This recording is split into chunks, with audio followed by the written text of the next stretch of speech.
ఒకరోజు జమదగ్ని మహర్షి ఆయన భార్య రేణుక విహారానికై ఆరుబయటకు వెళ్లారు. జమదగ్ని లక్ష్యాన్ని ఛేదిస్తూ బాణప్రయోగం చేస్తే ఆ బాణాలని ఏరి తీసుకొచ్చేది రేణుకాదేవి. ఒకసారి ఆమె బాణం తేవడం బాగా ఆలస్యమైంది. ఎందుకని ఇంత ఆలస్యమైందని ప్రేమగా అడిగాడు జమదగ్ని మహర్షి.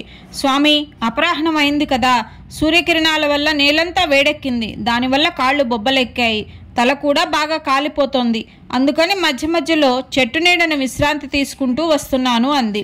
దానికి జమదగ్ని మహర్షి, సూర్యుడు నిన్నింతగా బాధించాడా? ఆ సూర్యుని పొగరనిచి నేలపై పడేట్లు చేస్తాను అని బాణాన్ని ప్రయోగించబోయాడు.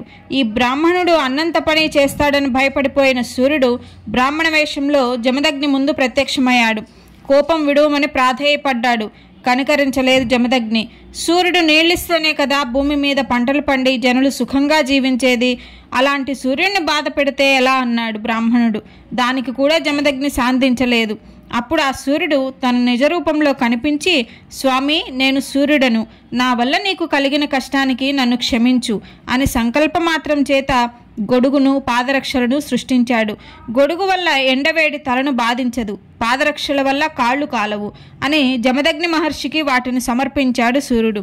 మహర్షివరేణ్య, అపూర్వమైన ఈ రెండు వస్తువులను ప్రేమతో మంచి విద్యావేత్తలకు దానం చేయడం వలన దాతకు ఇహపరాలలో సౌఖ్యాలు లభిస్తాయి అని సూర్యుడు చెప్పాడు అని అంపశయ్య మీద ఉన్న భీష్ముడు గొడుగు చెప్పుల దానం గురించి ధర్మరాజుకు చెప్పాడు.